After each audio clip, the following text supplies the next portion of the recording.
All right. Good morning, everyone. My name is Murray Fulton. I'm the director of the Center for the Study of Cooperatives, and I'm delighted to welcome you to the seminar this morning. We are actually absolutely delighted to have as our guest speaker this morning Shona McGlashan. Shona is the Chief Governance Officer at Mountain Equipment Co-op. And in that role, she oversees the co-op's elections, reporting, co-op engagement, and issues management portfolios. She is also a director of the Canadian Cancer Society, BC Yukon, and a member of the City of Vancouver's election task force. I was just talking to Shona about this. She has a BSc in mathematics from the University of Manchester. She's now moved on from that. And over her career, she's had a number of senior governance and policy posts on both sides of the Atlantic. She served previously as executive director of the Vancouver Police Board and before emigrating to Canada as clerk in the UK Parliament, providing professional and procedural support for committees. The more unusual highlights of her career include accompanying MPs on helicopters, submarines, tanks, and patrolling Vancouver's Burrard Inlet in a police boat. I think we're all delighted to that Shona was able to come out from Vancouver for the day and really give us a sense of what MEC is doing on the governance front. They are one of the leaders in terms of some new governance practices that are starting to move into cooperatives, in fact, all over the world, but certainly they're one of the leaders here in Canada. But you're seeing similar sorts of developments occurring in the United States and in parts of Europe. And I think trying to understand what's driving some of those changes, what some of the impacts might be, what the reaction is to the membership to those changes. It's certainly some of the questions that we're interested in at the Center for the Study of Co-ops. So with that, Shona, please.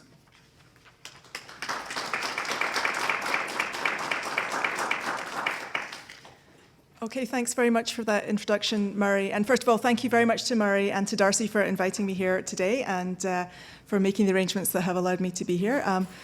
I have to tell you, my kids are super jealous of me being in Saskatoon today for two reasons. The first is that it's snowing. It's not snowing in Vancouver yet. And the second is that Saskatoon is full of Pokemon. So my kids are wishing they could be here too as well. But thanks for having me here. So first of all, I want to say I want to talk a bit about a practitioner's view of cooperative governance, and particularly, obviously, looking at it through the lens of what MEC does, but I also want to talk about some other co-ops that I've been watching or been in discussions with and so on. And I know that this is a sophisticated audience that really understands the cooperative business model and probably has a lot of opinions about things that MEC are doing and things that other co-ops might be doing as well. So I'd like to invite you, if you have questions as I'm going on, if you have comments, if you want to challenge me, I would invite you to do that as we go, and let's try and make this interactive and see if we can get some discussion going rather than me just talking at you for 40 minutes, although I can do that too. Murray's done the introduction of me, so you all know about me. I'd like to just ask a few questions about you guys here so that I can talk to the kind of questions you want to answer. So first of all, Mountain Equipment Co-op, it's Canada's largest cooperative by membership. Who's a member of MEC here? Oh, that's awesome. And I know that what you're going to say, which is that we don't have a store in Saskatchewan yet. But we're working on it. We're working on it. So for those of you that aren't familiar with us, we are an outdoor retail cooperative. We're a consumer co-op. Let me just show you here. This is a bit of a plug for MEC, but it is relevant to my presentation, I promise. Our purpose is to inspire and enable all Canadians to lead active outdoor lifestyles, and we do that through our retail stores, so where we sell equipment, products and clothing for outdoor activities such as hiking, camping, water sports, yoga, running, cycling, and so on. We organize events, and we create a kind of community hub where people can learn how to be active outdoors. So This is us. This is just a little bit about us. And this is from 2015, 4.5 million members, 4.1 million in Canada. Nearly 1 in 9 Canadians is a member of MEC, and we're hoping to get the other 8 really soon. Approaching $400 million in sales, hundreds of festivals, races and central rides, and one of our KPIs used to be the number of bananas that people ate at our events, but we lost count last year. At the end of 2015, we had 18 stores. We have 20 today. We opened one in South Edmonton this weekend, and by the end of the year, we'll have 21 because we're opening one in North York. But I promise you that we're looking at Saskatchewan too. Over 2,000 employees. Then some interesting ones here. In 2015, we returned 5.4 million back to our membership in the form of share redemptions. Made 3.4 million investments in community, and there we focus on preserving wild spaces and getting people outside, and a calculation of 1.11 billion in direct spin-off. So we're a very large co-op. We're not the largest in Canada in terms of revenue. I know there's representatives here from larger co-ops than us, but we're a large, successful business. We've been going for 45 years now. So lots of you are members, and you guys are all in the co-op sphere, working in the cooperative academia, members of co-ops and credit unions, is that right? Okay, so in that case, hopefully the stuff that I'm going to talk is going to be quite interesting to you. So let's talk about co-op governance, which is kind of what I do all day. Co-op governance is sort of broadly similar to governance in other sectors, the public sector, the private sector, the not-for-profit sector, in terms of the director's fiduciary duties to the interests of the organization as a whole, the kind of tasks and duties they will undertake, the activities they will do in terms of strategic planning, overseeing budgets, guiding and directing management, and so on. But in my point of view, there's a couple of key differentiators in the co-op sector that we always have to be mindful of. The first one, obviously, is the membership is different. So co-ops, as you all know, have one member, one vote. The board is answerable to the membership as a whole, not the major shareholders. And co-ops exist, as you know, to meet an unmet need. And so they're purpose-driven organizations. That's kind of baked into the whole structure. So these are, I think, the key differentiators that make governance in co-op sometimes subtly different, sometimes quite dramatically different from what you might see elsewhere. And as you probably are quite aware, the field of corporate governance is a constantly kind of changing and evolving field. Really driven by reforms in public companies, both in Canada, United States, and in Europe. And a lot of the reforms and changes in public governance trickle down into co-op governance as well. So you'll see a lot of the same kind of practices and processes in co-op boards as you will in other organizations as well. So this is a really great, I don't know if guys are going to be able to see, this is a really great graphic I found a couple of weeks ago in an article, Navigating a New Management Board Relationship, that talks a bit about the evolution of boards, and just in case you can't see it. So this is about an evolution of how boards work. So moving from the left-hand side, where the board are kind of passive observers, they're receiving information from management, and they're kind of saying, yeah, that's good. They're not really asking any particular questions. As far as the CEO is concerned, that board are cooperative supporters, because the CEO, she can now do whatever she likes, essentially. She's telling the board, this is what I'm doing, aren't I great? And the board is saying, yeah, absolutely, we support you, this is phenomenal. As the board becomes more sophisticated, the board moves into a space of being empowered custodians. So the board is now challenging management a bit more, has a deeper understanding of the business, feels like it is bringing more value to the table in terms of leadership of the organization. The CEO, this is a bunch of uninformed meddlers.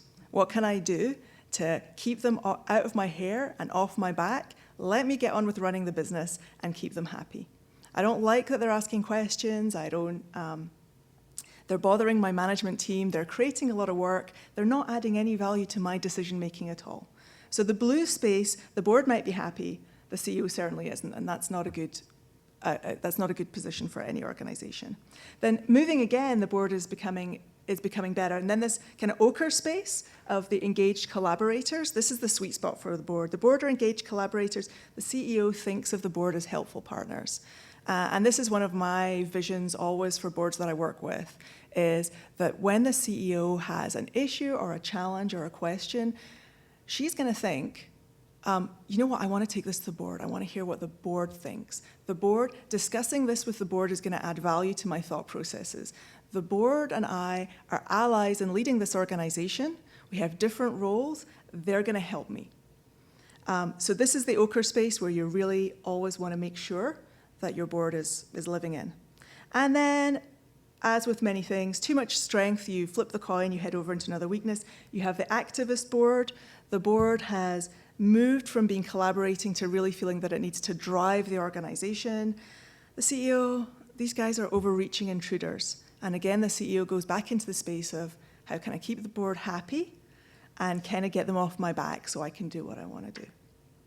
So these are not, I really like the way this was set out in this article, and I don't think that these types of evolution of board is unique to the co-op world. But I do think there's some particular interesting issues within cooperatives that can stop the board and management from falling in this great ochre space of engaged collaborators and helpful partners. I think it's easy in co-ops to end up in either the purple passive observers or the red activist board space. And I think that cooperative organizations need to be thoughtful about making sure they don't end up there. Because what you get in those purple and red spaces is essentially a kind of a waste of everybody's time. You get a lot of conflict, you get a lot of kind of turning the wheels of governance, looking like the organization is being governed, but you're not really adding much value either to the organization as a whole or to the members of the organization. So this, I think, leads to the kind of the crux of the key challenge of co-op governance, which is how do you ensure that the membership are connected with the board at the same time as ensuring that you have the right grouping of people on your leadership team. And by leadership team, I mean both your executive team, who are recruited and employed by the CEO and by the organization, and your board membership, because they're part of your leadership team as well. So this is my kind of provocative question, which is the democratic structure of co-ops an advantage or a disadvantage for governance? What does the room think? Okay, so I'm going to ask, who thinks that the democratic structure could be a disadvantage? Anyone? Anybody?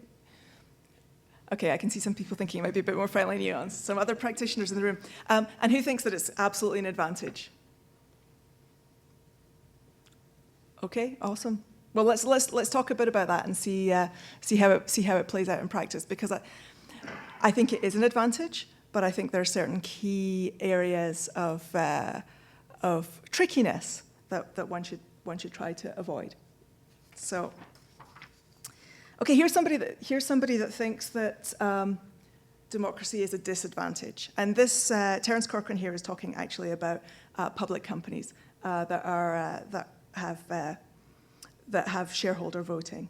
And here what Corcoran is saying is, he says that proxy access, which is the means by which public company shareholders band together to make changes in the governance of a company or to have their voices heard at the board table, he calls proxy access a populist governance fad and a gimmick.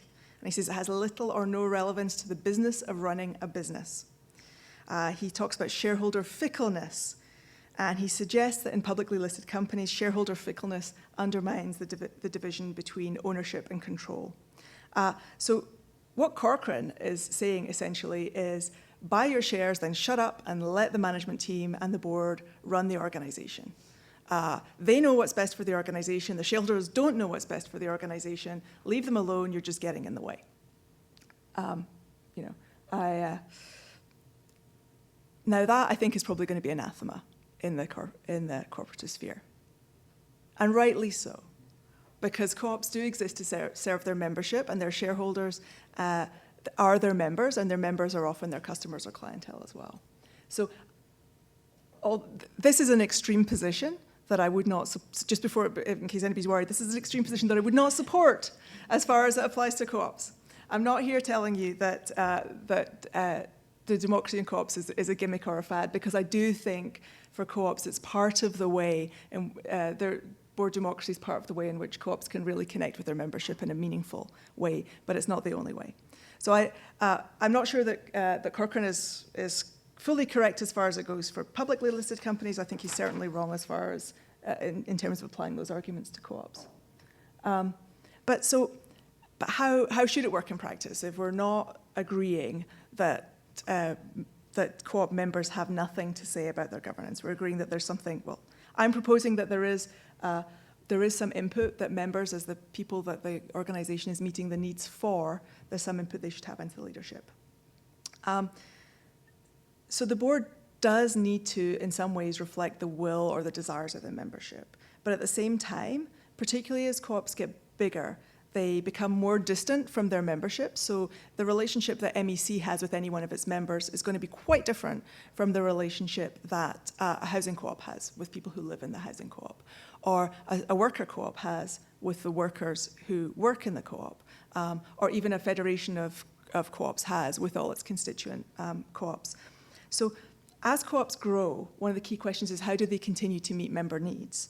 And I think one of the questions for MEC is, if we have 4.5 million members and we actually want our purpose to inspire all Canadians, how in that huge, large group do we get any consensus on what the governance of the organisation, where the governance of the organisation should be leading the organisation? And I think one of the interesting questions for co-ops as they grow is, as you all know, co-ops usually started to address an unmet need. Now, in MEC's case, that was that you couldn't buy good climbing gear in Canada. So, as the kind of the foundation narrative of MEC, which some of you will be familiar with, it was started by a group of students out at UBC who used to be driving south of the border, going to REI. Picking up equipment there, using it for the weekend to make it kind of all dusty and used looking and not brand new, and then sneaking it back over the border. And so then they decided, famously holed up in a tent on the side of Mount Baker in a rainstorm or a snowstorm perhaps, that they would start a Canadian co-op that would look a bit like REI and provide that. And one of the names that they first proposed for it was Alpine Fast Bucks. That didn't get very far. But anyway, Mountain Equipment Co-op was born. Because Mountain Equipment Co-op was at that time addressing a need that wasn't met. So people who were living in Vancouver and later Calgary as it started to move west didn't have access to the kind of equipment for climbing, hiking, backcountry activities. So that was an unmet need. Is there an unmet need now? If MEC, God forbid, were to stop operating, would Canadians no longer be able to access that kind of equipment? No, because the world has really changed. Amazon is everywhere. You can get almost anything you want delivered to your door within 24 hours if you're allowed to pay enough. So you've invited comment. Absolutely. It seems to me you're defining the unmet need extremely narrowly. Mm-hmm. The unmet need is also for access to products which are quality in the multiple dimensions of quality, including things you know very well about, fairly sourced and responsibly sourced and so on. So you can't necessarily get that on Amazon or at Walmart or at Canadian Tire, which we like to call Canadian Tire. So that's my question. When you set it up with such a narrow purpose or need, the answer is obvious. But I think the fix is in when you say So the question was, I'm going to repeat it for the webinar, was am I not defining unmet need very narrowly by saying that it's literally for the equipment, and doesn't the co-op actually meet needs in a different fashion from other organisations? And as luck would have it, that's exactly where I was taking this argument. So you've anticipated me. Because I think you're right. I think MEC still meets members' needs in a different way than other organisations do. And I think that covers multiple dimensions. And sorry, go on. I was just going to say that we often forget that attached to the word needs is and aspirations. So it's not just meeting unmet needs, Yeah, the comment there was that it was for meeting member aspirations as well as needs. And I think that's a really good point, because I think the kind of dimensions in which we as a co-op that are sort of baked into our business model are, yes, although we provide potentially similar equipment, we do so in a way that we believe is responsible. We use responsible sourcing practices. We have environmental standards. We are not, because we're a co-op, our business model doesn't involve creating extreme shareholder wealth for certain tiers of people that own our business, because everybody who owns our business has an equal stake in the business. So I agree. I agree with what's been set up, which is that as the organization grows, we move away from the very narrow, because I think when the founders, I don't want to put words in their mouth, but the founders really were thinking about how do we get climbing gear into people's hands. But I think in order to grow and be successful, we have to broaden the sense of which we're meeting the needs from our members. And so as well as the way in which we source our products, we want to create communities around our stores, and we want to make sure that we are adding value to our communities through community investment, through education, through activities, and so on. So one of the things about co-op democracy and co-op governance, one would hope, would be that the structures and processes are able to steer the organization to both understand those needs and aspirations and react to them and respond to them and meet them. So I think there is a question about how do we make sure that our structures and processes are going to do that. So anyway, I'm going to show you, and you're probably all familiar with this. This, I think, is quite a troubling example of cooperative governance gone wrong. And I assume that working in the field, and you're probably reasonably familiar with the cooperative group and its travails in the United Kingdom. Just to give you a brief overview for anybody who's not familiar, the cooperative group is a very large group of co-ops in the UK that covers banking, grocery stores, funeral services, a number of other areas. It was nearly destroyed a few years back, partly because of a lack of a lack of sufficient oversight of management, which meant that the organization really took on too much, it diversified too far, the bank took on bad business, and certainly as a co-op it wasn't alone in making bad decisions around the financial crisis. Lord Miners was commissioned to do a really big review of the governance, and his conclusions were that the directors of the cooperative group board were not jointly and independently qualified to govern the group. The group, while very steeped in co-op ethos and traditions, and also very adept at navigating the delegate structure of the organization, didn't have a lot of retail or financial experience and weren't able to provide sufficient checks and oversights on management to stop the activities that management were taking that ultimately led to some really big financial troubles for that organization.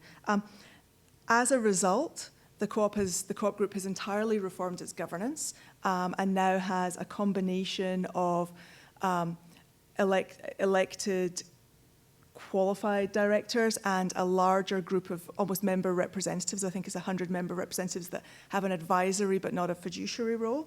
And they're still working hard. And just a review of some recent things. In April 2016, the CEO took a voluntary 60% pay cut. In August 2016, they announced that Brexit would look like it was threatening their recovery plan.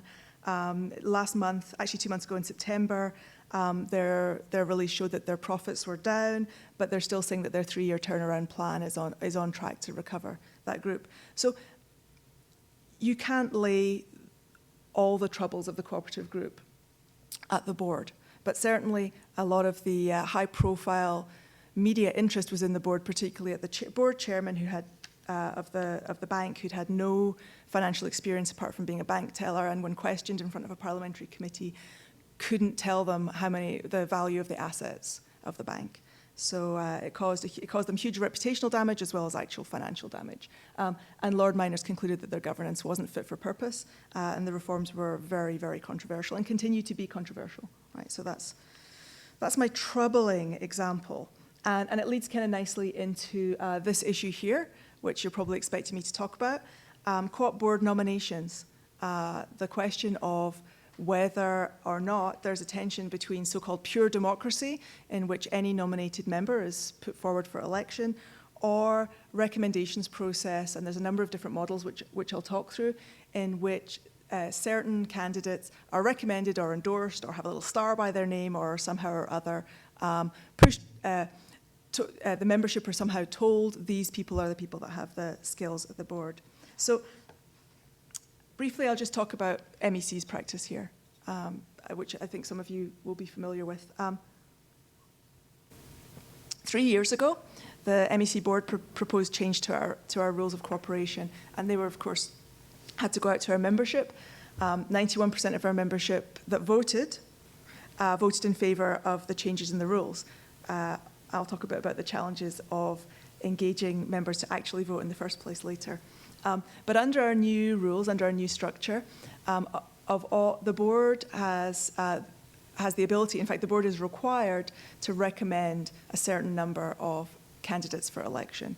We have a board of 9, serving 3-year terms. So in a normal year, we'll have 3 vacancies on the board each year. And in a normal year, the board is required to recommend between 4 and 9 of the candidates for those 3 vacancies. So the board always has to recommend more candidates than there are vacancies. The board also, and this is in some ways more controversial, the board also has the ability to impose minimum qualifications for people running for election.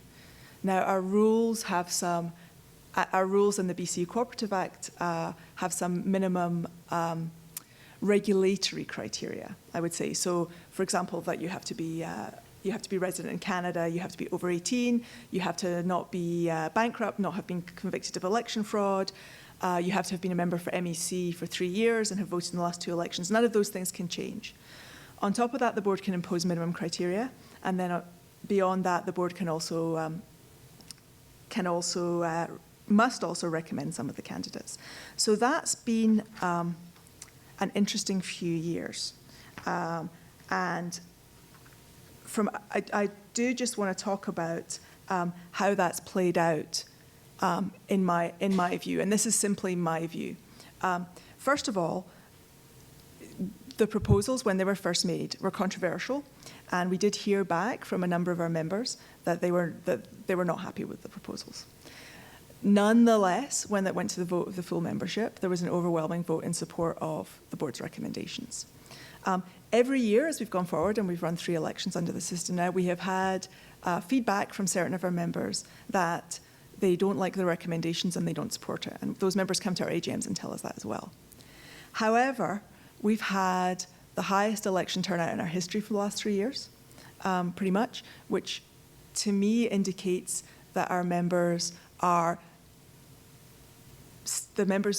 still engaged in the process, and those board members that have been recommended have been successful in being elected, which also shows me that either our membership support and trust the recommendation process, or that the board is recommending exactly the candidates that the membership want to elect. So either way, to me, that's a success. Can you remind us of the kind of high turnout that we're talking about? Yeah, absolutely. So the question was, can you remind me of the high turnout? Yeah, it's. I've got a slide later on that shows you the actual turnout in comparison to our membership. No, it's not.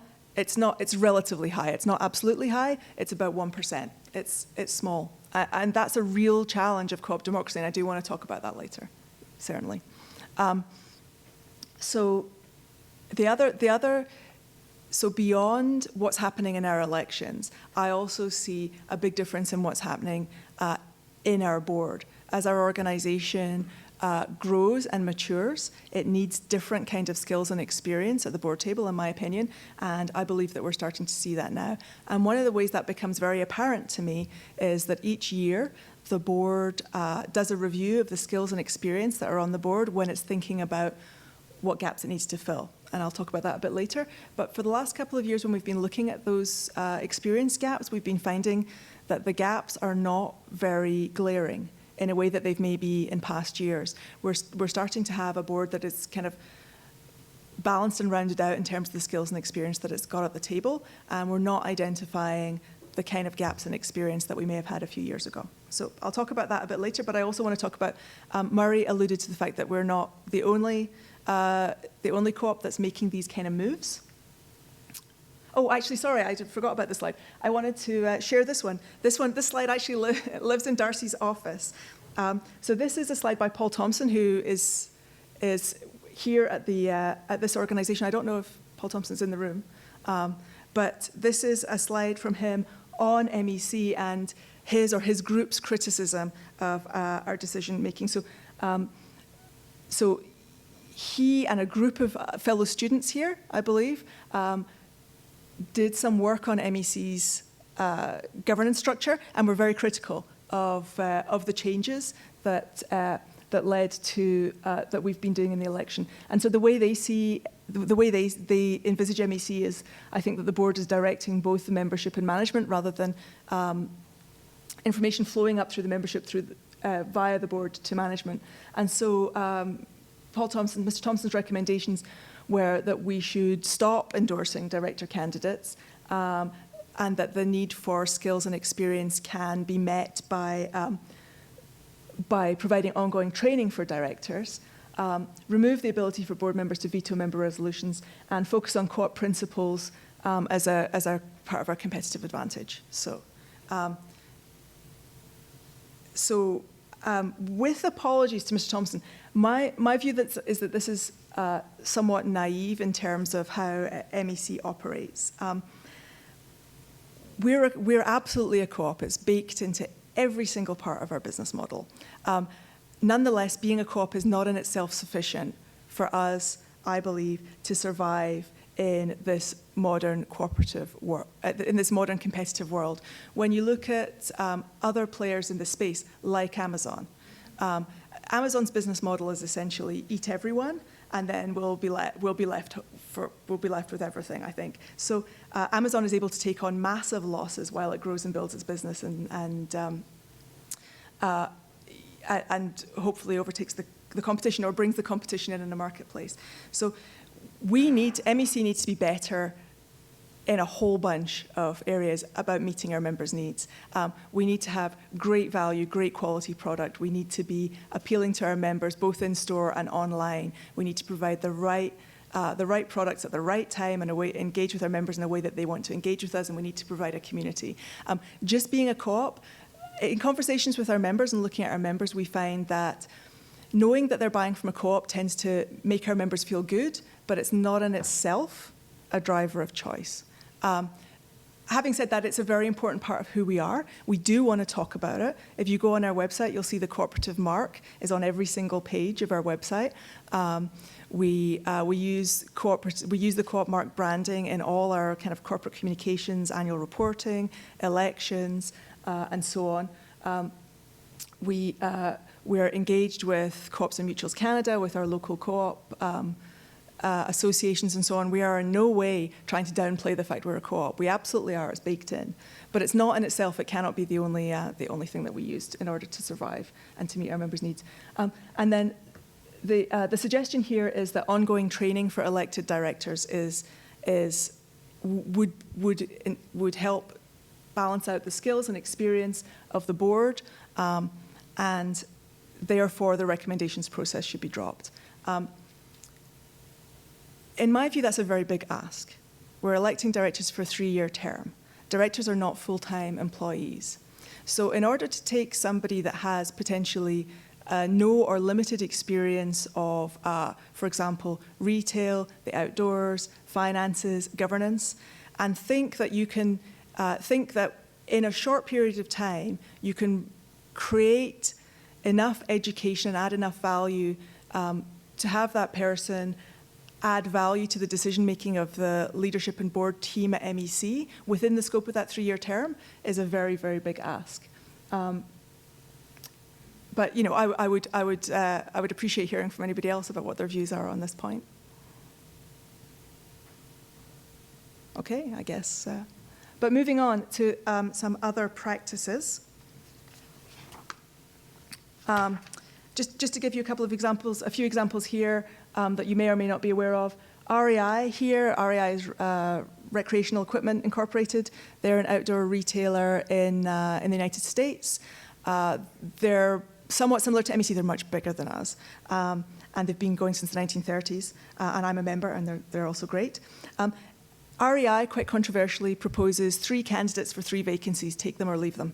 There's no, that you have the ability to either say yes or no. Any of the candidates that gets more than, that doesn't get half of 51% yes votes, doesn't make it onto the board, and then the board appoints somebody to fill that vacancy for a year. So that's the REI model. Van City down here, Van City has, for 3 vacancies, will recommend 5 candidates. For Coast Capital, similarly, will recommend, I think, 5.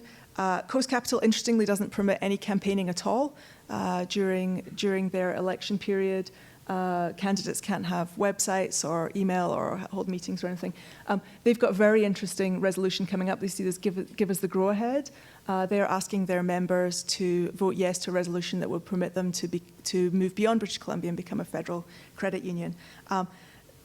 I think this is a great example of a question that is easy to conceptualize for members. It's easy to say to members, should we stick to BC or should we become a federal credit union? And they're doing, it's worth taking a look through their website to see how they're talking with their members about that. I think it's going to be really interesting. I don't know how it's going to play out. The board is recommending approval, but Coast Capital's had some interesting controversies around its elections and its director remuneration. So we'll see how that plays out this month. Okay, so I think one of the questions we have, or we get at MEC sometimes, is are we failing our members by moving away from pure democracy? Are we not? Are we both somehow sort of besmirching the ideals of the cooperative model, and at the same time not letting our members pick the people that they need? And for me, I think one of the key questions is, how do we talk to and engage our members on the governance of the co-op that they're members for? I would say we're not failing them. I would say that we're responding to modern day pressures to ensure the success of the co-op business model. Because I really do believe that the co-op business model is a very powerful one. And I think that one of the great things that MEC can do for the cooperative sector is to be a phenomenally successful business that is a co-op. And in order to be a phenomenally successful business, I think we need great sophisticated leadership and understanding of how the business should work. So one of the key things, I think, is how we talk to our members about why we're doing what we're doing in terms of recommending the candidates. So here's just some information that we put in front of our members. We talk about what the board does overall, the areas that we're looking, what areas our board is currently strong in, and what areas we're looking for, and this is and try to help our members understand why the board has recommended the candidates that it has. And as I say, the reaction to our members, I think, still really falls into 2 camps.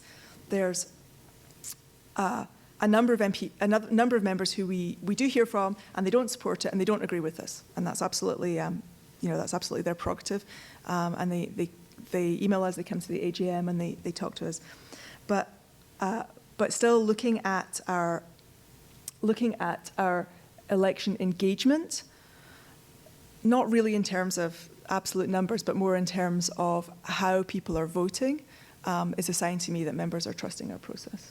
So actually, I'm going to just skip ahead a couple of slides just to show you that one, and I'll come back to this one next. So this is probably rather hard to see in terms of the sort of the light purple line is our membership there from 1994 to last year. So the membership is on the axis on the far side. So going from just under 1 million to over 4 million. You can see that the election turnout has not grown anything like the level of our membership. And what I look at every year when we do the election is this year in 1996-97 when we got 64,000 voters, because I haven't been able to beat it yet. And that's very upsetting for me. And the reason that election went so well was, I think, that at the time MEC sent written election material to every single member on that particular year. We didn't do it in the other years, and then the next year we didn't, and you can see there was a very big drop off in the number. We can't afford, I don't think, to send written election material to 4.5 million people, and it wouldn't be a very sustainable option anyway. What we're trying to do now is to engage our members online, digitally. So so some of the big gains that we've seen in the past 3 years have been in trying to be really creative with our call to action and looking at get out the vote policies from all sorts of elections, looking at what the Obama campaign did. So for example, if you use the word voter, you actually encourage people to vote more than if you say vote. So sending members voters saying, hey, you're the kind of MEC member that votes. You're a voter, tends to encourage people to vote. So sending emails that link to our election website that is responsive on mobile phones, so people can get their email and on their phone and go and vote. So to me, there's some competing tensions. To me, it seems axiomatic that the more of our members we get voting, the better result we'll get. But what's a realistic expectation for member engagement in this process? I mean, look how important the US election was, and 50% of US voting adults didn't vote. Should we be aiming for turnout that's equivalent to federal elections, provincial elections, municipal elections, school board elections? Like, what should we be actually looking for? MEC, we hover around 1%. I know credit unions tend to hover around 5 or 6%. Turnout, that seems to me to make sense intuitively, because in a way your credit union is looking after your money. It has more impact in your life, essentially, than the store where you go and hopefully buy all your gear. Trying to up that number is a real challenge, and what would be an acceptable number is a question that we ask ourselves every year, and we don't have a good answer. So I would love to hear from anybody in this room who has a sense of where they think a realistic number would be. REI, I think, has about, last time I spoke to REI, they had just over 2%, but they mail out ballots with their share redemption. So there's a bit more of an incentive there. We're still looking, I would say I'm not, if you ask me, am I satisfied with this number? I'm going to say no. I'm not dissatisfied. I mean, I think we work hard at trying to improve it. I would love to see it go up. At the same time, I'm not proposing that we send a booklet to 4.5 million people in order to do that. And then there are challenges. There are also competing challenges in the way that you make it. So we can look at how people vote, how people are, whether they're opening emails, and then where they're going. So if we can tell, not on an individual basis, but collectively, how well our emails are doing, which ones people are responding to. We can tell so many people are voting on mobile phones. Somebody voted on an Xbox. Somebody voted in their car last year, on their car's operating system. I was really excited about that one. But here's another competing tension. If you want your members to be thoughtful and engaged in the democratic process, how do you create an election website that fits on here, that gives them information that they feel empowered to make a meaningful decision? So these are all the kind of questions I wrestle with, and I don't know the answers to them, but if any of you have suggestions, I would love to hear them. Don't beat yourself up. Thanks, Sheldon. Yeah, don't beat yourself up. I try not to. So you're asking us. Yeah. To respond to you? Absolutely, I would like. Start to respond, because, I'm very sympathetic that you're up against Amazon and their cross-subsidizing capacity, which is in the hundreds of millions of dollars to move into a new market. So, not a trivial problem you're up against. But it seems to me, if you're asking people to elect the board, and that's the major involvement they have with the co-op, it's going to stay around 1 or 2 or 3%, maybe 5%. But that's still low for a democratic organization. And so it seems to me that, my question to you is, do you at some point come out and explain to your members what's the difference between you and your major competitors? Why are they going to want to be assuring that their co-op reflects their broader interest as citizens and not just as consumers, but also why are they going to want to be involved with it and helping it to defend its space in the economy. And it seems to me if you're just asking to vote for people that, you know, may be attractive in various ways and maybe handpicked in some ways that make them, to me, less attractive, but that's my issue when I'm voting now. I feel less motivated to vote, frankly, and I think some people know. So, you know, one of the principles is that you need to do co-op education, and that can't just happen when you're asking people to vote. It's got to be a project to help people understand the social economy, to understand the differences, to understand the potential of a co-op to do things they want done in their lives, and to engage. And if you wait till the election, it's wait. Yeah, I think that's a really great point. And just to repeat it for the webcast and just to précis it very shortly, is that asking members just to engage on this one particular aspect, the elections for boards, is not necessarily the most engaging point.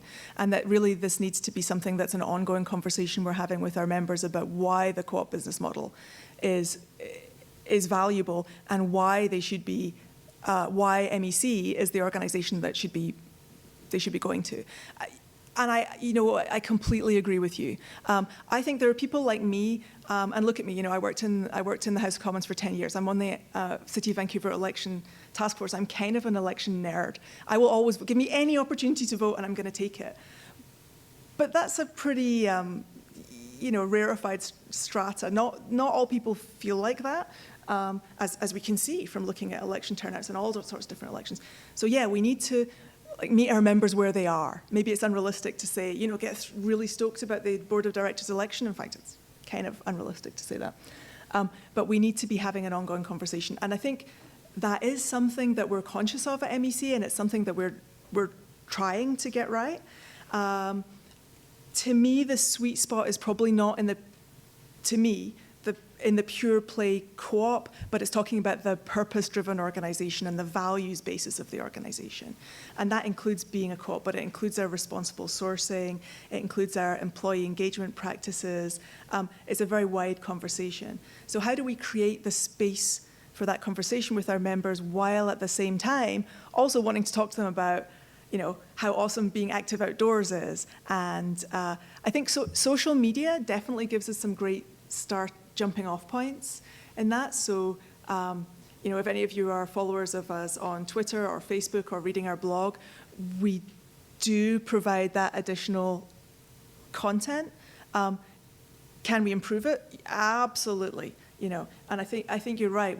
How do we thoughtfully engage our members on our purpose, which includes our structure, as well as our cool gear, because we do have cool gear.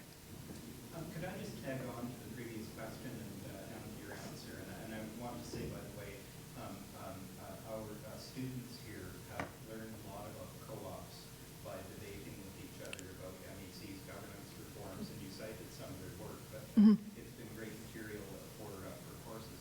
But on the question of democracy, I guess I would say many people, and I would include many academics, conflate democracy and voting. And that was actually why I did not put up my hand earlier when you asked, is the democratic structure of co-ops an advantage or disadvantage? So the democratic structure.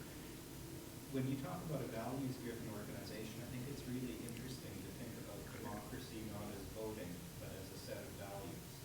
And if you kind of fold that into your thinking, I guess I wonder whether that would assist you. So to think about an organization that is driven by democratic values, and you can talk a bit about what those are. There's things in the co-op identity statement about what those are, and you can talk about how that's expressed in many different ways. And it might in fact be in a co-op with 4.5 million members that voting is a very small aspect of what it means to be driven by democratic values. I've often thought that if people don't actually want to vote, who are we to beat them up and try to make them? So if that makes you feel better about the turnout, there's other things besides voting you might talk about in your co-op. And so just to repeat again for the webcast, was whether I should be thinking about democracy as more widely than just the act of voting, and think about an organisation that's driven by democratic values. And I really like it, and I've written it down, because I think I need to think about that one and chew it over and discuss that some more, because I really like that idea. And you're right, it's how do we engage with our members beyond the simple of act of voting. So say let's take 2 MEC members, and one of them votes, faithfully every year, votes in the board of directors election, but another one, runs races with MEC every weekend. I mean, they're both engaged. One set of engagement is not better than the other. They're both adding value to those, hopefully adding value to those members' lives, adding value to the co-op. So it's not you're right, we shouldn't be making members feel bad about not voting, and I certainly don't want to make people feel guilty about not voting or disconnected because they're not voting. I mean, I maybe feel differently about federal elections, but for MEC, I think it's okay. And in fact, sort of sidebar note, we have a certain number of our staff who, as a matter of principle, don't vote in our elections because they feel, and I don't agree with them, but I think it's a valid perspective. They feel as staff members they already have a disproportionate influence on the direction of the co-op. And therefore, so I have one guy that every year we have the conversation, and it's great. We respect each other's views, and he's like, when I retire from this organization, I will vote every year, but until then, I will not. And we do also, I am very careful, I have a call with all our store managers, usually every year at the election, and say, please encourage your staff members to vote. We do a lot of get out the vote stuff, we have parties and so on, but at the same time, staff members, just like any other member, can choose not to vote. That's okay. So, encourage, but don't pressure, I guess. But I like this. I like this idea of an organisation that's driven by democratic values. And I think democratic values are just part of the value proposition that MEC has, right? But that's really interesting. Thank you. Thank you for that point. I think, Shona, you have to make it available, which you've done. You have to make it accessible, which you've done. And the rest is up to the people. And I think people vote by shopping at your store. That's the most important thing, as long as you're in business and relevant and providing goods. I mean, members of co-ops tend to come out in great numbers when there's a crisis. And if they're not coming out in great numbers, sometimes you're content. And I think that is a great point. And I've heard this said, our members vote with their wallets. We know if we're remaining relevant to them, if they're still coming to us to meet their needs. And as Sheldon says, sometimes you hear a lot from members in a crisis, and if you're not hearing a lot from members, then that's a sign that you're not in crisis, which is, as the reputations management person, I'm quite happy about. I'm gonna skip back actually just to this last slide, and then I think, gosh, I've talked for a really long time. I should stop. This is kind of essentially, I wanted to say that member-facing, and this kind of ties into your point, member-facing elections aren't actually the start and end, the beginning and end of co-op governance, because you have these areas underneath which are related to the member-facing democratic part. But then on top, there's an awful lot of work and good policies and practices that you want to put in place and the ultimate goal here, of course, is improved oversight and decision making, which works in the interests of the organisation as a whole, the co-op as a whole, so that it can work for its members. So as well as the election, a lot's going on behind the scenes, right? I mean, I have at MEC, we have a governance office of 4 people that is kind of working continually on trying to get best-in-class governance practices and policies to support the whole co-op. So I am going to have to speed up. The challenges that remain, briefly. Even though we have this recommendation process, here are some of the things that I think we still have to be really cautious of. Ensuring values fit. One of the big things for MEC is that in our rules, you have to have voted in one of the last 2 elections to be eligible. And that although it seems really strange, is very valuable in not getting people who are just looking for a board appointment to come. You say, well, did you vote? And they say, well, no, I didn't vote. And you say, well, do you want to come back next year when you have voted? And then if they come back next year, then it's a good sign, I think, and we have a lot of people. Recruiting for specific skills in the context of an election is still quite hard, particularly if we wanted to say, as we work on succession for officer positions, if we said, our current chair has 2 years left, at the end we don't say we didn't have a chair candidate. How do you find somebody that you think would be a fantastic chair and then get them elected? How do you get them how do you have that conversation with the members? Do you get the support that you need? Diversity is a really big issue for boards everywhere. I think we're all probably aware of it. We know for a fact that diverse groups make better decisions and that you want diversity of thinking, diversity of cultural background, diversity of gender. Our members select for gender diversity. Look, it's quite clear to me looking at candidates versus successful election. Our nominees are disproportionately male. Our successful candidates are about half and half men and women. So our members are selecting for gender diversity, but it's not clear to me that we're doing a good enough job in getting a diverse pool of nominees in order to present our members with more diversity and encourage more diversity on our board. And that was a real canter. I realize I've been talking for far too long.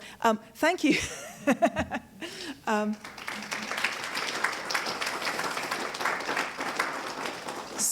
So I'm absolutely happy to take questions either now or hanging around afterwards, or you have my email address up there. Be delighted to carry on the conversation because I hope you can tell this is something that I'm really interested in and passionate about, and it challenges me all the time to do better. Actually, I have so I was wondering if it's possible that the effect of board nomination is going to accumulate like 10 years or 20 years. Is that possible that the board member, the board director is going to be within a small circle? Like, for example, in the U.S., for example, in the U.S. presidency election, well, there's no way for Obama to recommend Donald Trump, right? Sorry, there's no way for Obama to recommend Donald Trump to be if he can recommend the candidate, he will not recommend. Well, Donald I Trump. think that's clear. That in the future, there's a accumulation of this effect. That the directors of the board will be within a smaller and smaller circle. So I think that's a possible outcome, but I think there's checks and balances that you can put in place to ensure it doesn't happen, and we have those at MEC. So some of them would be term limits. Directors can only serve for 2 terms, so a maximum of 7 years. After that, they can't stand up. They can't stand for election again. They have to step off. Our nominations committee includes independent members at large who are not members of the board, so they are influencers there. So I think if you have the checks and balance, I mean, like you can look at elections both here and south and see that dynasties occur. But I think you can create checks and balances that make sure that that doesn't happen at MEC, and I haven't seen evidence of it. I think the other question would be slightly side point is the recommendations. People say, well, you don't get recommendations in federal elections, why should you have them at MEC board? You don't get recommendations, but you do get a shorthand to help you vote, which is the political party. It's not when it says conservative, it's kind of you're being recommended by a group and it's giving voters information. So I don't know if that answers your question, but I think there's checks and balances, and you do have to make sure that those are included. I have another question about the turnout. Sure. So imagine that if all the candidates are kind of qualifying with in terms of several qualifications, then if I'm a voter, I think those candidates are similar. I can't distinguish them between each other. So is that possible that it's not necessary for me to vote? Well, maybe. I don't think I know the answer to that. I think we're going to see something interesting happen this year because the 2 elections previously, MEC, do you remember I said that the board can impose minimum qualifications? The 2 previous elections, the board did say you need to have board or senior executive experience in a complex organization like MEC. So there was a test before you could even get on the ballot. This year, the board's decided that there's no minimum qualifications, so just the regulatory ones. So it's just that you're not bankrupt, you voted in the elections. So I think a consequence of that will be that we're likely to have. I don't know for sure yet. We're still in the nominations period. I think a consequence is that we may end up having a much bigger ballot for members to choose from, and I think turnout might be an indication about whether that's potentially off-putting for members. If you're being asked to, instead of choose between 8 people, you're being asked to choose between, I'm not predicting a number, but if you're being asked to choose between 20, maybe people are saying, it's too difficult to choose, I'm not going to bother. So I don't know. Ask me again this time next year. How do you Sheldon. deal with incumbents? Mm. How do you deal with incumbents? Do you have somebody that reviews them and then pass a judgment on them when they're up for re-election? That's going to be dicey. Yeah, incumbents standing for re-election. Really great question. So we do have incumbents standing for re-election are required. Obviously, incumbents standing for re-election are not able to be on the nominations committee, and they're not able to be any part of any conversation or decision making around the elections. Incumbents go through the same process as everybody else. They have to fill in their nomination papers. They are interviewed by our independent election consultants, and the results are given to the nominations committee. When we're talking about incumbents, the weight, I would say, of the members at large on the nominations committee who won't have got close relationship with those is they're listened to on incumbents. But the other thing is we do, as part of all the great governance processes that we implement, we do board evaluations on an annual basis, including peer evaluations. And every year, we ask each director, would you recommend this person for re-election of all their peers? And so we will collate that information and also give that to the nominations committee. It's difficult for a board not to recommend an incumbent, but it has been done. It's a difficult conversation, and I think you have to have a board you have to create a board culture where that's acceptable, and it's understood that it's not necessarily a personal judgment. It may be in the pool of candidates we have this year, your skills don't line up with what we need, or you are not the person to lead. So it has happened. And depersonalizing it is important, right? You know, there's two questions I want to ask, and in the interest of time, I'll only ask one. But I just wanted to flag that how you draw up a list of what skills are required for a board is a really interesting topic for co-ops, and I haven't seen enough discussion in the world of co-ops about what the total list of skills should be for a board. But I did want to ask just one quick little question. Really interested in the fact that the board decided this year not to have additional minimum requirements. Can you share anything about why the board made that decision, or what the reason was for the change in approach? So I think there's a number of factors, and you've probably read some of the Globe and Mail articles about this. So one of the factors would be member feedback. It's not the only factor, but certainly we did hear from members that a small number of members weren't.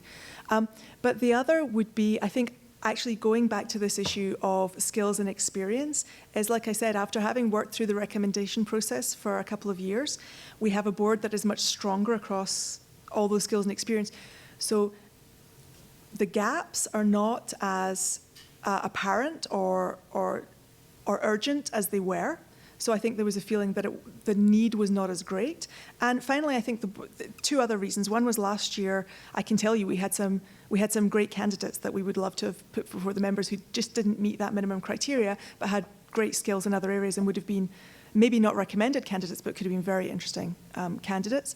And also the board was really spending an awful lot of time deciding whether people met the minimum criteria or not, and would rather spend more of its time focusing on getting the recommendations and the nominations right.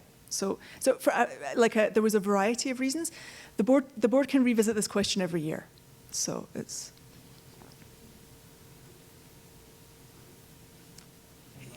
I had a couple chances that someone else went. No, it's really lovely to be part of this conversation and to hear you struggling and evolving when you're thinking about this. So thank you for that. You know, I'm going to make a very brief comment and then ask a question. You know, my brief comment is that, you know, in your presentation, you said that a sweet spot was when the board and I are allies. You spoke as if you were a manager for a second there. Well, I am a manager. I'm on the executive team. Yeah, but of course, you know, I would say that, you know, Bombardier and GM and Lehman Brothers and Big Sky Pork and perhaps even Sask Wheat Pool could have made the claim that the board and the management were allies. It didn't stop them from getting into some serious doo-doo.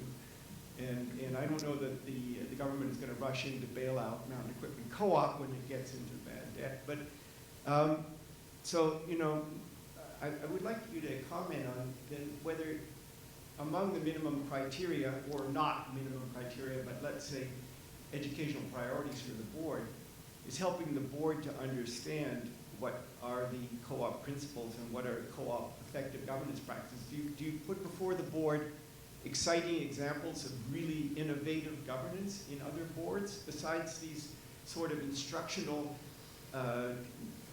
cases of failures and limitations of democracy and so on? I mean, where do you look for your best examples? And do you look all around the world for the best examples? That's my question. Some really great questions to unpack there. So start off with the ally piece. You're absolutely right. I don't mean unquestioning, uncritical supporters. I mean that the leadership of MEC, which I count as being both the board and the executive team, are aligned in the purpose and the vision of the organisation, and hopefully the strategy as well. But they're not uncritical, and if the board's doing its job correctly, it needs to be challenging while supporting challenging while supporting the executive, not challenging for the sake of it, but being this combination of, one of the things I used to talk about when I was in police governance was not just the watchdog, but the wise owl. So it's you know, being both. And is that a hard, sweet spot to find? Absolutely. And I'm sure all boards swing too far one way, swing back the other way. I mean, that's just how human beings work. So yeah, I absolutely agree. I absolutely agree with you. And then the second question about looking for examples. Yes, we're always looking for examples of innovative governance practices. And in fact, Sheldon and I are meeting in Ottawa in December to talk about this exact area with a bunch of other corporate secretaries from the co-op world. But beyond the co-op world, yeah, we're looking all around. We send a resource digest to our board every month, talking about innovations in the governance field. We hope to try to be thought leaders and engage with thought leaders in this. So yeah, we're looking everywhere, and we never stop.